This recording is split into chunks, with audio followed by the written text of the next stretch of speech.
Hey, everybody. Happy Thursday. You all already know what time it is, and that time is time for coaching from the couch. You all know it is my absolute favorite day of the week, and as always, when is there a dull moment? I haven't said that in a long time, have I, y'all? When is there a dull moment in DC sports? Never. That hasn't changed, and it will never change. Absolutely never a dull moment. So I'm going to give everybody a chance to get on up in the virtual room so that we can get ready for this week's episode of Coaching from the Couch. Want to say what's up to James Harper Jr. I see you. Welcome. Cameron Mingo, diehard DC sports fan. Hello. I see the BFFs dropping in. Faye, my mom. Y'all always know when we start off the show, we got to say what's up to mom.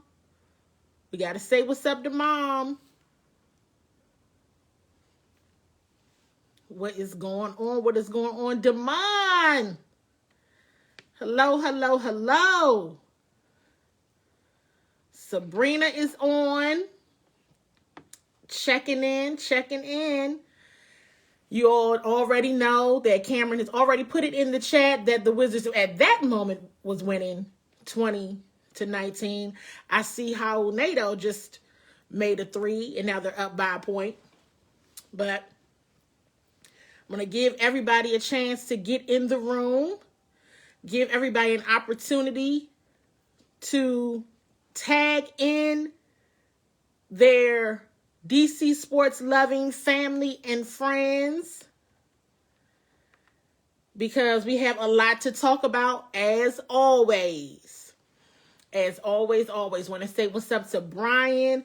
Our sister Joy is on as always, checking the chat and getting us locked in the virtual round perspective. Like I said, the Wizards are playing right now. The Wizards are playing the Clippers. So we're going to be tuned in and out of that during the show. We're going to try to stay locked in for these next 30 minutes because I believe the NBA All-Star captain, LeBron James and Kevin Durant, will be picking their team at 8 o'clock. And we already know the All-Star starter, Bradley Beal. Somebody will be picking him. Let's see who. Will it be LeBron or KD? I think LeBron is going to pick Brad. That's what I think. That is what I think. But it's so much going on as always. Good stuff as always. Since the Wizards are playing, let's start off talking about the Wizards. Let's start off talking about the Wizards real quick.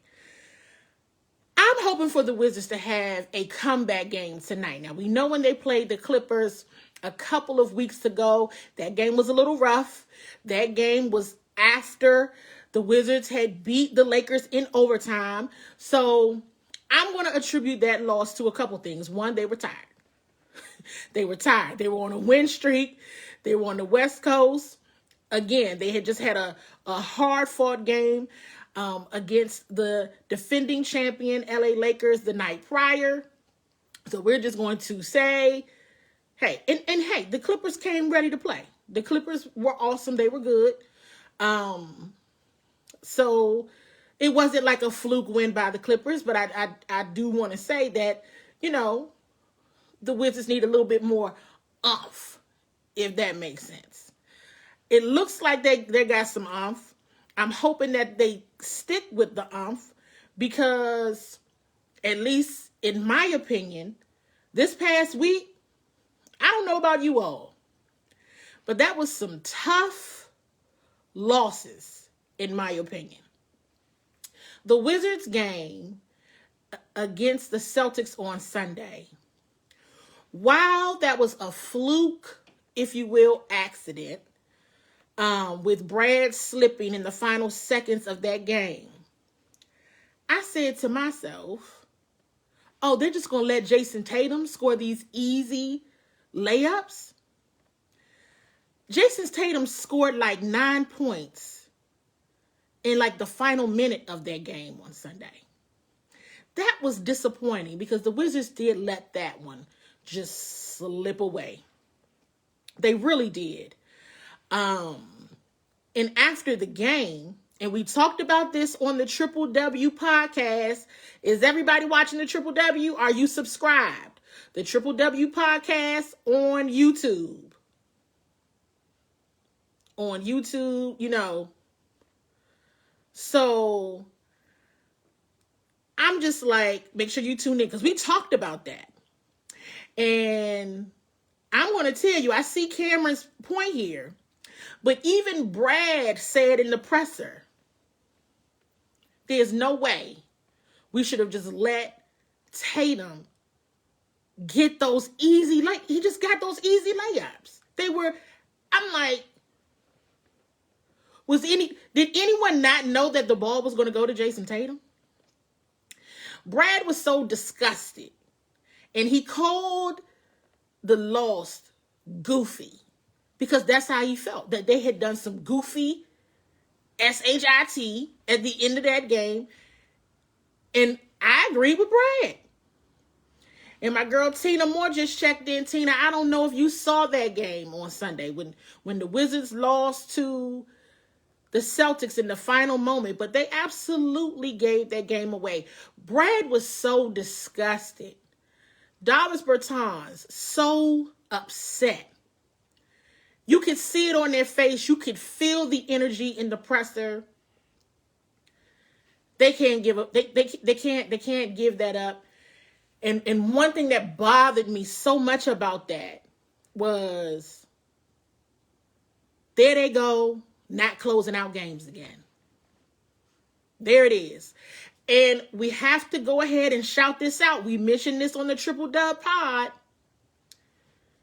Shout out to Brad Stevens, because Brad Stevens always finds a way to outcoach Scott Brooks, doesn't he? Let me tell you something. I so much watch Brad Stevens and am like, he just has Coach Brooks' number every time I turn around, every time they play him, it seems like. Now, I see Russ's point here about Brad falling and slipping. Brad is, as much as he's balling out of control. You know how I feel about Bradley Beal. Everyone knows this. But if it's one thing that you are good for in a game with Brad, is he going to show enough fall. He going to show enough slip. And I said, there he go, falling and slipping. Now, there was a wet spot. But the final minutes, couple of minutes of that game was a so Wizards moment. So Wizards. It was so Wizards. And that was where I felt the disgust. Bradley Beal in that presser. I felt his disgust because I too was disgusted. And I was just like, this is, and I'm going to just tell y'all this. My father, for some reason, he watches the games when it's moments like that. And he was like, you know what? He tells me all the time, I'm not watching them anymore. He's probably watching them now. But I don't want to see that again. I was hoping that they had grown out of that. Still have not. Still saw flat out unable to close the game. We saw them just flat out get beat Tuesday night by the Grizzlies. So we'll see what happens. We'll absolutely see what happens here. And we'll keep watching the game. Again, you know, they're playing the Clippers right now. You see me looking over because it's on my TV. And so, you know, who knows? And to Wallace's point, you're absolutely correct. No, it is not hard to outcoach Scott Brooks. I think that Russ could. And I'm not saying that trying to be funny.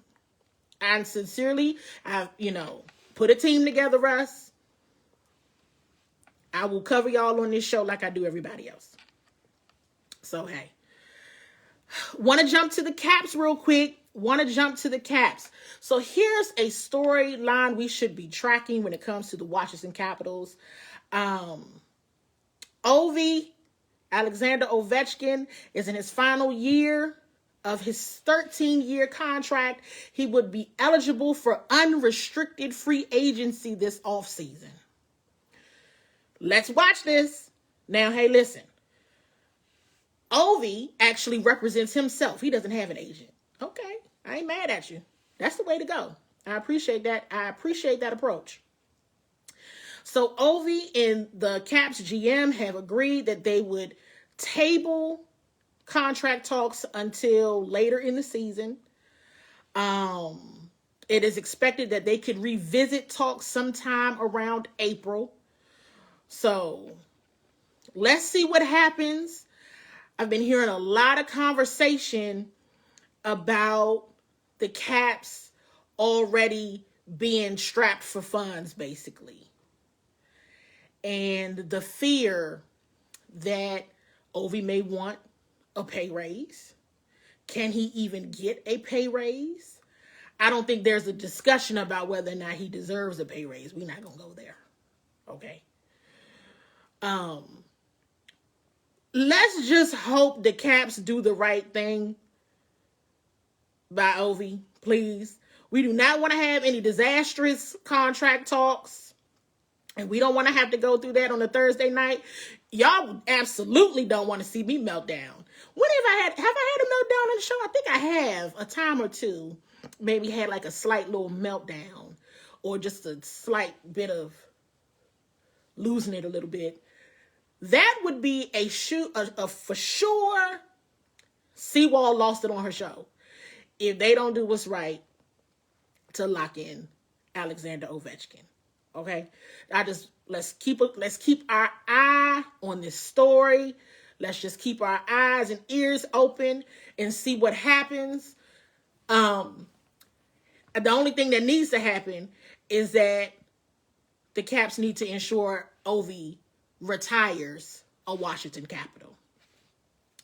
That's all that I feel like needs to be said about that. I don't think anything else needs to be said about that. And that's it. But I've been seeing so much. Oh yes, you reminded me, Damon. And actually, Damon, you didn't have to remind me. I knew that my last meltdown was on Dwayne Haskins. I knew that, but I was waiting to see if somebody else remembered, and you did. So that's good. I did have a meltdown that night. So we don't want to have another one of those. Well, actually, my meltdown, if they don't lock in Ovi, will be much worse. So, and that's just not a me thing. I think DC would just fly off the handle if they let Ovi walk. So, hopefully they'll do the right thing. More to come on that. Talks should resume next month. So, we'll see. We will see. Ovi's made it clear he wants to be here. He wants to retire Washington Capital. So let's hope that happens. All right, we got 15 minutes to go. 15 more minutes. And I think, because the Wizards are playing, so I could go back and forth about the Wizards, but I don't really want to. The football team. And you know what? I was sitting here and I was wondering, like, what should we really talk about the football team? So last week we talked about Alex Smith, and then comes up this week, Washington football team plans to part ways with quarterback Alex Smith. Wish we could all say that we were shocked. We all were not shocked. We talked about this just last week on the show. So, wish Alex nothing but the best. Great, great, great, great individual. And see where he lands. I'm sure to be somewhere great. And, I posted this on Twitter. I said, it seems like, Is anybody else tired of talking about who the quarterback is going to be for this team?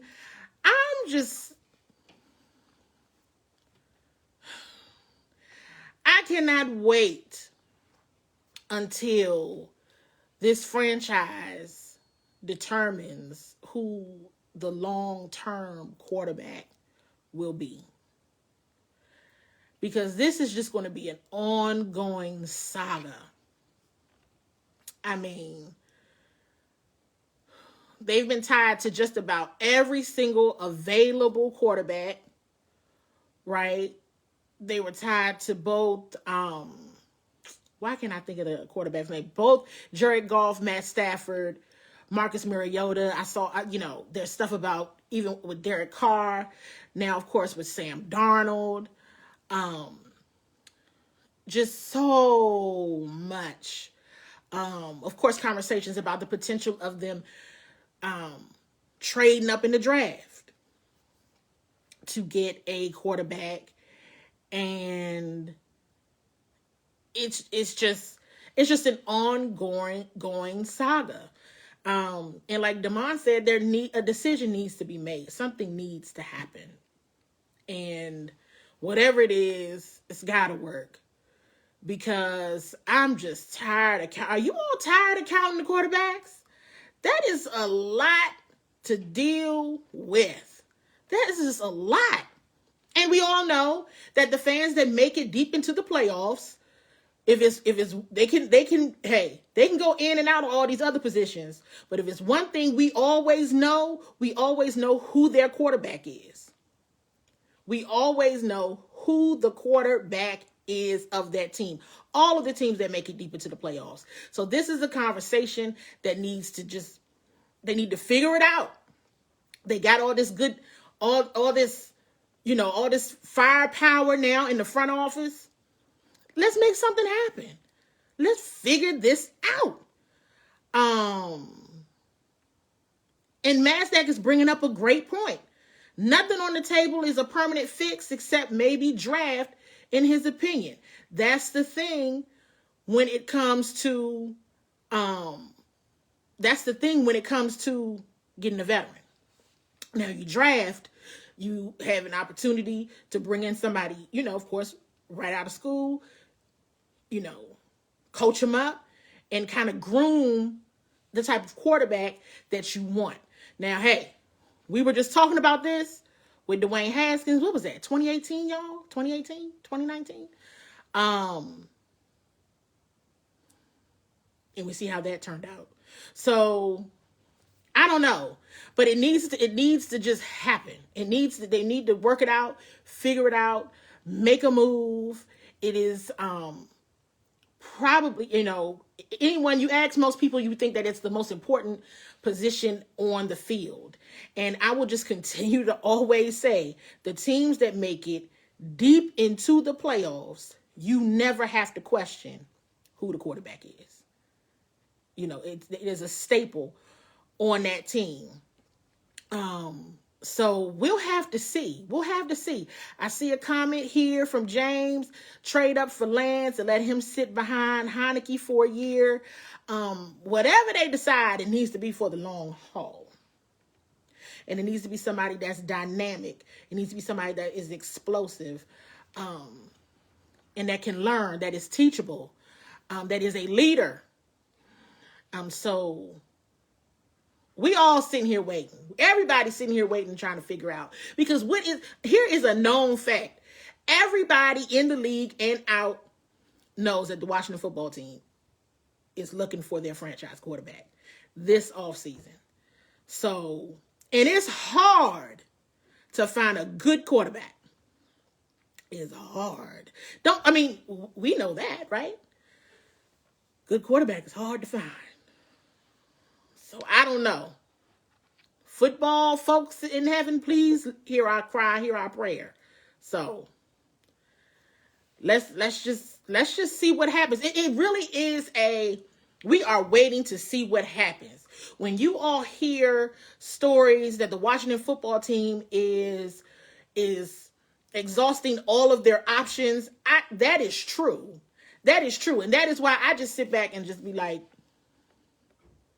Well, well, is there a way that somebody can throw their name in the hat if this is how we going? Because if that's the case, I would like to put my name in the hat and sit behind Heineke for a year too, if that's the case. So, I don't know. Those are just jokes. But I do think that it's rough. It's hard. And this is a question that every single year fans are wondering, who is the quarterback? Everybody's wondering, who is the quarterback? Because even when there are 3 quarterbacks on the roster, it was still like, well, which one I'm going to start? Who's going to be the quarterback? So, hey, let's see. And Russ trying to start stuff. Nobody liked Kirk, but we've been scrambling since he left. Kirk was an issue when he was here. Because I remember people asking for Colt to start over Kirk. Then, of course, RG3 and Kirk got drafted the same year. It's just been nothing but drama. All these other towns don't have that quarterback drama. For some reason, the Washington football team just has quarterback drama. So maybe this will be the year where it's answered. And here's the thing. I can't come up with an answer. I cannot come up with an answer. So I don't even know who I would want. Now, I did think this. I'll go ahead and admit this to the CWall Sports and Entertainment family. When all of this Russell Wilson, I almost said Russell Westbrook, when Russell Wilson, all this trade talk was going on, and then they said, Russell Wilson said he wanted to go to the Cowboys or something or whoever. And I was like, well, hey, I don't want him in the division. But if that's how he feel, he can go ahead to the Cowboys and let Dak Prescott come on up here in the burgundy and gold. Then he'll have a chip on his shoulder. He'll be angry and mad, and let him come here and play angry.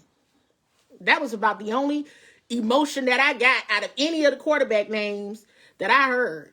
Because I wasn't, Matt Stafford, Jared Goff, Derek Carr, Marcus Mariota, Sam Darnold. I'm just like, whatever. Just somebody, please. So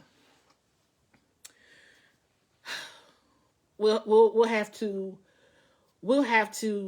see what happens. I do want to make a comment there to Wallace about Kirk not wanting to be here. Now I'm going to say at Super Bowl 51 in Houston, and this is when I had first really got into the business. I had an opportunity to talk to Kirk Cousins, and Kirk Cousins told me, now he could have been BSing me, but he straight up told me, and I'm telling y'all, that he wanted to be, it was the former team name, but he wanted to be in Washington. It was the team that drafted him. He wanted to be in Washington. He wanted to be the quarterback.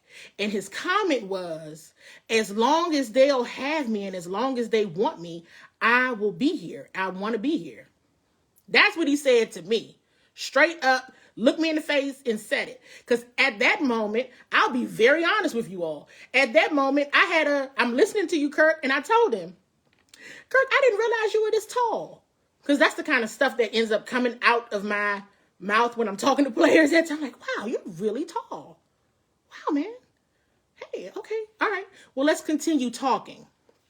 So that's what he said. Now, that could be just because he thought I was recording or because of whatever. But that's what he said. I felt that he was being genuine. So I thought that was a genuine response from Kirk. Who knows if he was being genuine or not. But I believe that he absolutely was being genuine in that conversation. So I did see your comment, Wallace, and I wanted to address that. That's not what he said to me. But that's not, because I asked. Because why not? He's standing right here. May as well ask him. So, hey, there's that. Hopefully the question will be answered soon here because it needs to be soon and needs to be locked in. Brandon Sheriff. I've been wanting to talk about Brandon Sheriff for a very long time with you all. And I would just keep it, just simply wouldn't make it. We would be talking about so much, you guys. And I would be like, it was on the Runner Show sheet. And I would say, dang, I didn't even bring up Brandon Sheriff. So really quick, audience participation. Should we pay Brandon Sheriff a little? Or should we pay Brandon Sheriff a lot? What do you all think? Brandon Sheriff, coming off an all-pro year. Some of the top old linemen in the league, what are they making? About $15 million or something? So in my mind, and let's go back to, we know that Brandon has had some injuries, right? I'm looking at it now. He did miss 3 games just this past season. Then 13 contests over the 2 seasons prior, 2018 and 2019, ending with Sheriff on IR. And for those that are saying pay him, and I see, hey, Stephen, how you doing? Glad that you joined us. For those that are saying pay him a lot, how much would you pay him? Because here was my thought. Alex gets released. They're saving about $14 million in the cap by releasing Alex. I was thinking, well, that money could go to Brandon, right? Or they would just somehow, include that. But what do you all think? James is saying pay him. How much? Pay him market value for a top lineman? That's how I think. I mean, he's coming off an all-pro year. He's coming off an all-pro year. And of course, as we're listening to NFL analysts, they are very loud about you absolutely have to sign Brandon Sheriff, give him whatever it is that the man is asking for. So the reality is, like Chief of GC is saying, he's going to get paid. He's going to get paid. I don't think the question is so much as, is he going to get paid? Because he's absolutely going to get paid. Sounds like most think that the Washington football team should pay him. So how much would that be? That would almost be upwards of $16 million. So I'm going to ask you all, would you pay him $16 million or potentially more? What do you all think? Because I would give him 14. I would give him 14. Now, if he's going to turn that down again, then I would be like, well, okay. So they will probably pay him. I'm thinking, we all know the 16 is the max. But are you giving him 16 million? Everybody said pay him a lot. Y'all give him 16? So it might be all right. And Stephen, I see what it says, 16 laced with incentives. I'm giving him 14 million. Now, if he turned down 14, 15 million last year, we know that he's going to be sidelined for at least 3 games. Mazdak is saying throw an injury clause in there. Got to throw that injury clause in there. Because he's guaranteed to be out at least 3. I'm saying 14. I'm not going over 16. I don't think it's bad to pay him top dollar coming off an all-pro year. I just don't. If that's the going rate, okay. That's cool.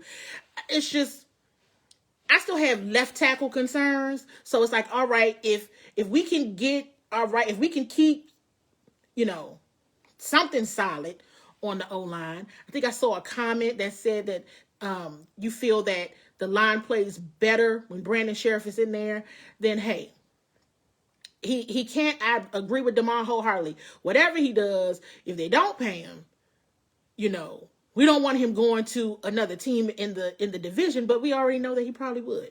So I'm hoping the Washington football team locks this in. So, couple different other topics that I want to, because we're right at 8 o'clock. We're right at the top of the hour.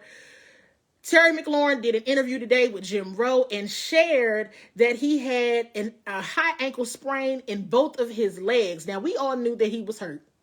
What we didn't know was that it was a high ankle sprain in both of his legs. So he was out there barely making it, y'all. And so shout out to Terry. Always great kid.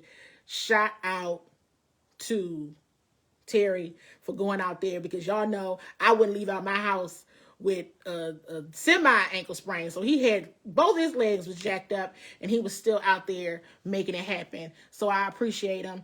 I know there was a lot of feedback, and I was sharing in one of the groups that I'm in about Terry McLaurin, whether or not he's a top, not a top wide receiver, but it was a wide receiver 1.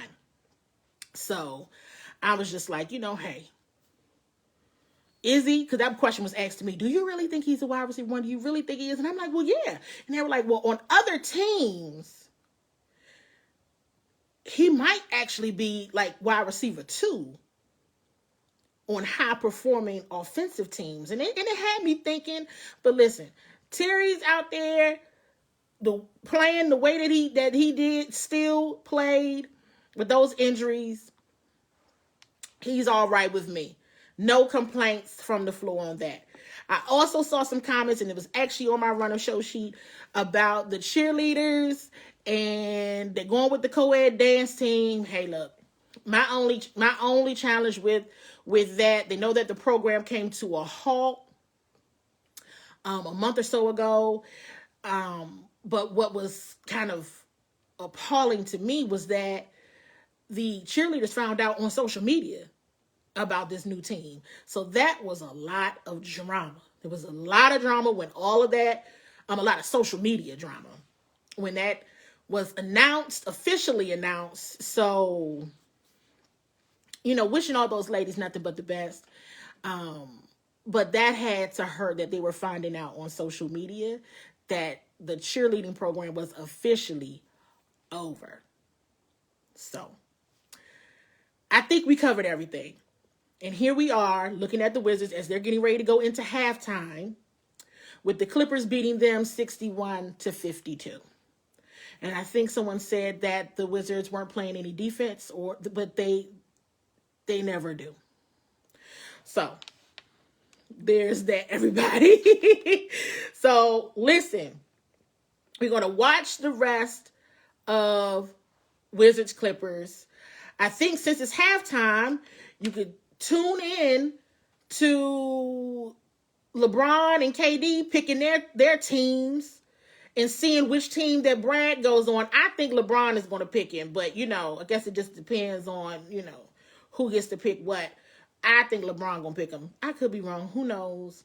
But I'm going to tune into that during Wizards halftime, and then you all can meet me on Twitter or whatever social media platform you all normally talk to me on during the week. And we're going to keep on watching this here game. So with that being said, you all please continue to be safe. We made it another week. Can you all believe it? Another week. And y'all know something? It's almost been a year since we've been doing Coaching from the Couch, literally from the couch. Remember, we used to be in the studio, and now we in the house on the virtual couch, literally. And you know what? I kind of like being in the house. I kind of like the virtual couch. So we gonna probably keep this going until, like I told y'all last week, we'll have some very special Coaching from the Couch episodes out at an undisclosed location whenever we get to the point of being out and about again. So stay tuned for all of that. And you all please, please, please, please stay safe. Stay safe. Wash your hands. Wear your mask. All the rules are still the same. Okay? And enjoy yourself. Love on your loved ones. And enjoy your life. Because that's what I try to do. Alrighty. Well, I will see you guys next week.